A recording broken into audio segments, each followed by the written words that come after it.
Welcome back, everybody. Automotive Inc. Today we're in the office and we're going to go through a video that I did promise a while back and I just actually forgot to even make it. Before we get started, please smash the subscribe button. Helps my small channel out. Thumbs up and notification bell. So this video is in regards to what happened to my 2024 Ford Super Duty Trimmer Ultimate Lariat 7.3 Godzilla. Well, if you guys have been part of the channel for a while, I've had a couple different Godzillas. My 22 blew an engine about 6,000 miles.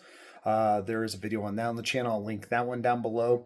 Because I was a big fan of that truck, I actually went out and bought another one later, but it was after I had a 24 Chevy Silverado with the L8T. So we ran gas trucks for quite a while. Now, I ended up just selling that truck back to the dealer, getting a different truck. So I didn't even go into the lemon law. So the 2024 Ford Super Duty that we named Loki, had it for about a year and a half. It had problems from the onset, so right from the beginning. And if you go over the channel and just type in 2024 Ford Super Duty or 24 Ford's problems, you will see video after video where I chronologically basically recapped everything that had happened with that truck. Now that truck had the same issue, had been to the dealer numerous times.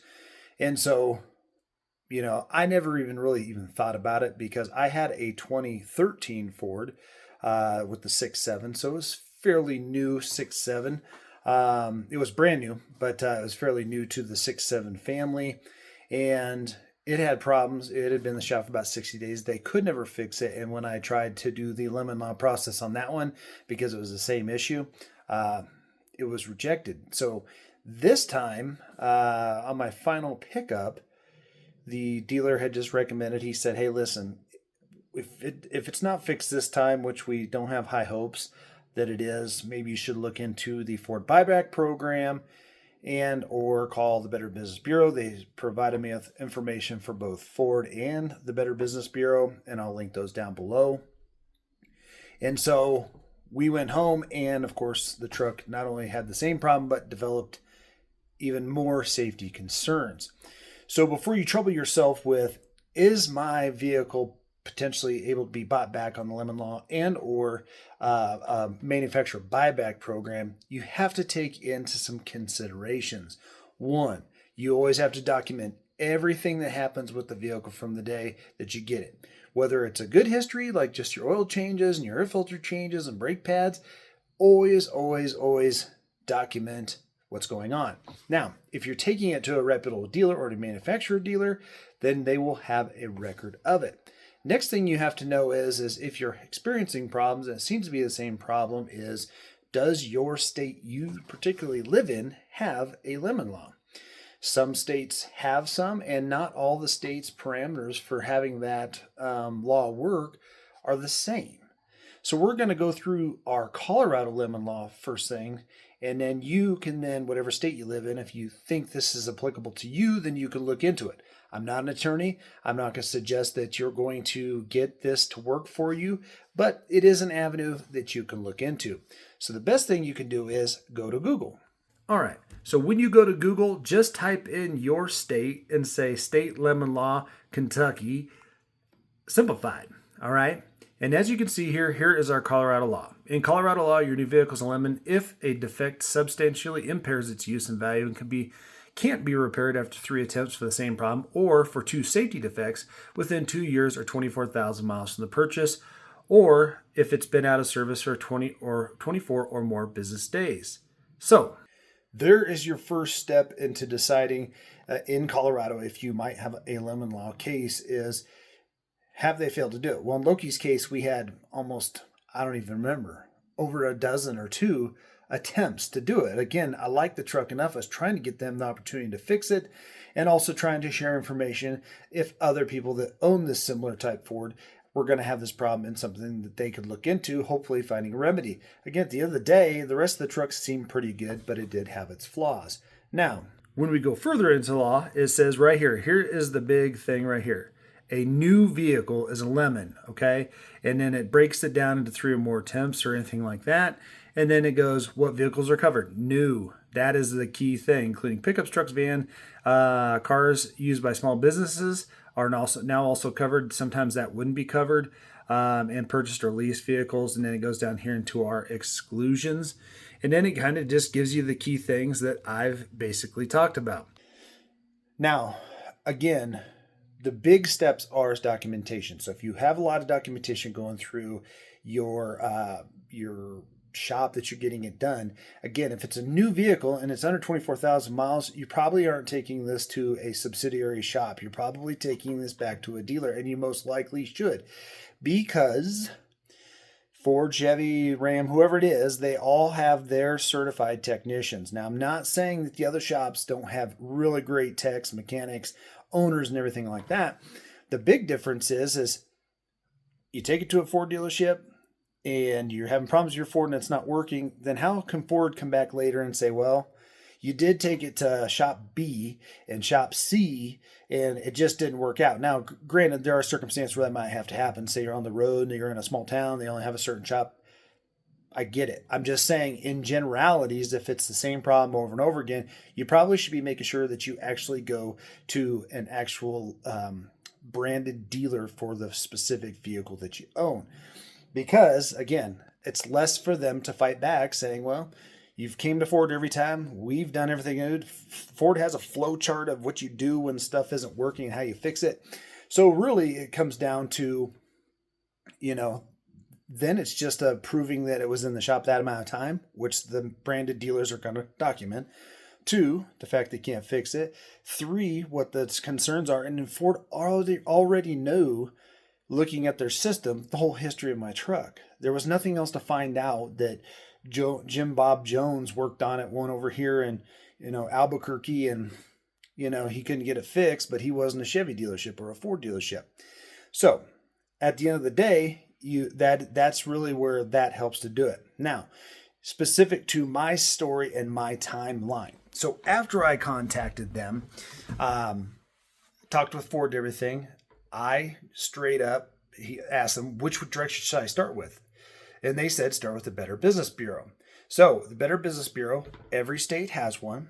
Now they do have a general 800 number, I think. And then when you get on the phone with them, then they will say what state do you live in and everything like that. So if you don't contact your direct state one, they may direct you over there. They may give you a number, or they may just start the thing. The biggest caveat with them is they said, well, have you notified the manufacturer first? In my case, which was Ford.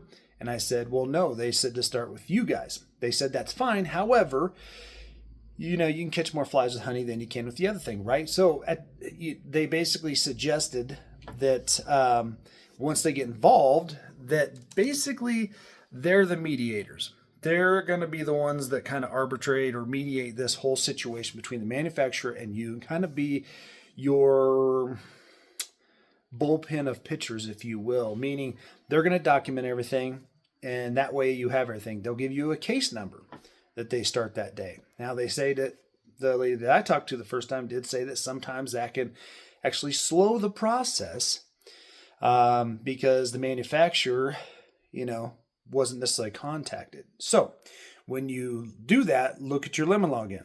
And then this specific thing, it says document everything and notify the manufacturer. Send a written notice via certified mail to the manufacturer, including the vehicle's VIN, a clear description of the defect, and your contact information. Give them a final chance. So when I did this, obviously I was late to the game. I was on my 15th time of asking them to fix it.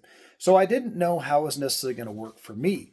But you have to, at least in Colorado, notify the manufacturer by certified mail. And you can always get this by calling whoever it is, customer care service number, and letting them know that, hey, I need to send a letter in regards to this. I didn't get any people passing the puck at Ford or the Better Business Bureau trying to slough me off, if you will. I had the information from the dealer itself. I will put that down in the description below for Ford. I don't have anybody else's. Again, you don't ever want to even be in the position for this to happen. But in this chance, it was either trade the truck and somebody else is going to get stuck with this thing, or try this last avenue before I trade the truck. So talking to the Better Business Bureau, here's your timeline. They said it could take anywhere between 0 and about 20 weeks, sometimes longer, sometimes less. Now, they do ask you to compile.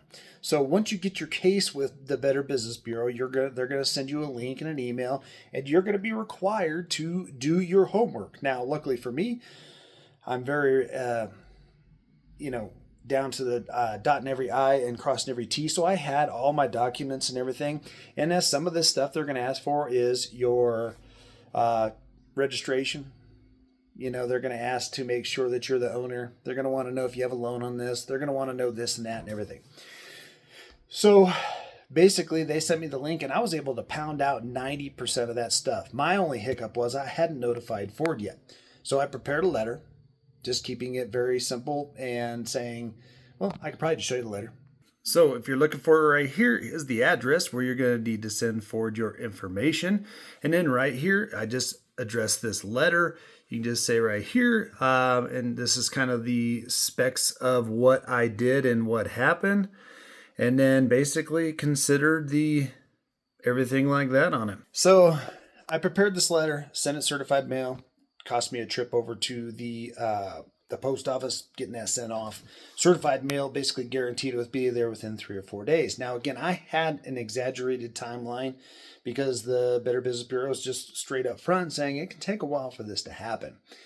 And one of them always did say when I called them back a few days later, said, hey, everything's been done. How long do you think it's going to take? And they were kind of amazed that I got it done that quick. Well, I just keep good records, so it was easy to do. So then what happened was several weeks transpired. I don't even think it took a total of 3.5 weeks. And the Better Business Bureau called me back, said Ford is willing to actually buy this thing back from you.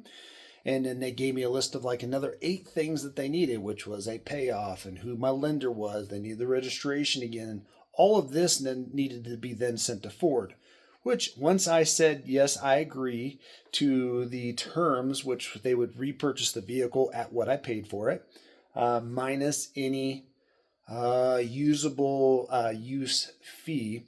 And Ford uses a wonky number to figure out, because initially I was freaked out. I was like, yeah, I'm not going to take a big $10,000 hit to get rid of this thing. But I'll talk about that here in just a second. There's a lot to unpack, but somebody requested this video. So once I agreed to that, again, I had all my ducks in a row. Better Business Bureau told me they're going to want these things. I had it. So as soon as Ford said, hey, we need these documents, I had them scan and upload within an hour. So you're going to need access to a scanner or a fax machine, if you will. It was within probably another day or two that the Ford case manager had contacted me and said that, hey, it looks like it's good. I'm going to submit this for approval, but I have to send it to the upper ups. They send it to the up and ups. Now, some people think that because I have this Automotive Inc. channel that dissuade or helped me. Maybe so, but it seemed at no point did this even come up, any of the discussions at all. And I don't think that most of the people that helped me along the line really know that I have my small channel. So I don't think that made any difference. I think it's more of just there's a process, and as long as it fits the criteria, then they can at least make a decision. So after about that time, they called back and said everything's been approved. They needed a 10-day payoff, and then they needed me to take it to a dealer for them to inspect it. So we took it down to the Phil Long Ford dealership where I bought it from, and I met with the service advisor. Again, Phil Long Ford, huge props. They were awesome throughout this entire process and throughout my ownership of the Ford and in my sales experience with them. And they looked at the truck for about 15 minutes. They knew it'd been in for service 1,000 times. They've told me how nice I kept my truck. So they were really looking to make sure that once Ford agreed to buy it back, that I wasn't taking off the wheels and putting on some steel wheels, or I took it off Sweet Jump and bashed the bumper, because they'll ask you if you have any damage or hail or anything like that. Because again, if it does, they want you to fix it before they buy it back, or they're going to take that into their number. Now, according to Colorado lemon laws, again, they can then subtract. Well, let me look at my letter. All right, so here we are. So let's look at this. They're going to give me full purchase price of my vehicle, sales tax, license fees, less reasonable allowance for customer use for the motor vehicle. A usage fee applied to this transaction per the formula was 700 miles divided by 120 times the vehicle purchase price less rebates is the usage you're going to deal with. And you can see the little list of things that need to be done. And they weren't in a super hurry. They're not pushing you. They give you 40 days, but I didn't want to wait any more days, so I just had my stuff ready to rock and roll, and I put that in there. And I had that all submitted before I even took the vehicle. Because basically when you do your final inspection with the dealer, that's it. You're going to leave the vehicle with them. You're done. And typically, you won't have that appointment until there is a check ready for you or there's a final agreement. So in my circumstance, the reasonable usage, even though I had, I don't remember how many miles I had on low-key, say 10,000 miles. I didn't understand how that formula really worked. But at the end of the day, it was like $400 because I had no extra damage or anything crazy like that. So that was $400 that they took off the purchase price plus my taxes. And that was really about it because the truck wasn't really rebated. And so I did walk out with a very small check just based on my payoff because I had been paying a little bit more than what my payoff was. But they basically stepped up and did it. So I can't say that your timeline is going to be any quicker unless you're very studious about staying on this. Because a lot of people, they're working, they're busy, and they don't have access, or they haven't kept records enough, or they don't even really know where to begin. So your timeline could be that long timeline that they had. And also keep in mind, you're not the only person out there that's going through this process. So they have hundreds, maybe even thousands of cases a year where this is happening across all the manufactured brands. And again, this is specific to Colorado. So again, get online. If you think that your new vehicle has to be new, used vehicles do not fall under this whatsoever. There's no such thing as a lemon law for used vehicles. I'm not saying you won't have other recourse, but that's a whole nother thing that I've never even dabbled in. So if you have a question about that, look up your local and state laws where that might be applicable. But when it comes to new vehicles, most states have one. Look it up. Find out if yours fits the parameters. Start getting your ducks in a row. Be ready that when you make these calls, that you can have what they need. If you think they may need it, then have it. Keep very good care of your car. Because if you think this thing's a jalopy and a turd and you're going to try and lemon law, but you're going to go out and scratch the doors and beat it up and stuff, all of that can negatively affect the buyback cost. So you might be thinking, cool, I'm going to get this money. And then he goes in for the inspection and it's got a whammo on the tailgate or a bunch of hail on it or torn seats, or you just hate the brand now. So you do something silly with it. I would have to say that your best case scenario is take good care of your vehicle. It's a big investment. Keep records. And just, if you're going to go along these programs and try, then have a lot of patience, and be prepared for a lot of paperwork that's going to be needed, and be prepared for the no. You have to be prepared for the no. If Ford would have said no, then I would have just traded it and it would become somebody else's problems, which is unfortunate, but I did my best to try and get it fixed, and it's just nothing they can do. So I hope that answered your guys' questions, gave you a timeline. I showed you kind of the letter that I wrote. I showed you what the BBB sent me as my arbitrator. Once the Ford was done, the Better Business Bureau contacted me, said, hey, how did it work out? Said it worked out fine. They closed my case, done. And then that's it. So again, if you want to see the problems with my Ford, my 24 Ford Super Duty, you go ahead and head over to the channel or type in the 2022. You'll see some good videos and you'll see where it went down. And that is basically how you're going to go about attempting the lemon law process. But again, if you do have legal questions, you can contact an attorney, but that will be on your cost if you do that. So hopefully that was a little bit of information. It was a little bit of a talk, but again, this wasn't an easy, necessarily short process, so I can't explain it in 5 minutes. But if you made it to the end of this video, I hope that it'll help you in some respects get an idea of what it might take to get a lemon law purchase program done. As always, guys, appreciate you guys being here. Catch you on the next one.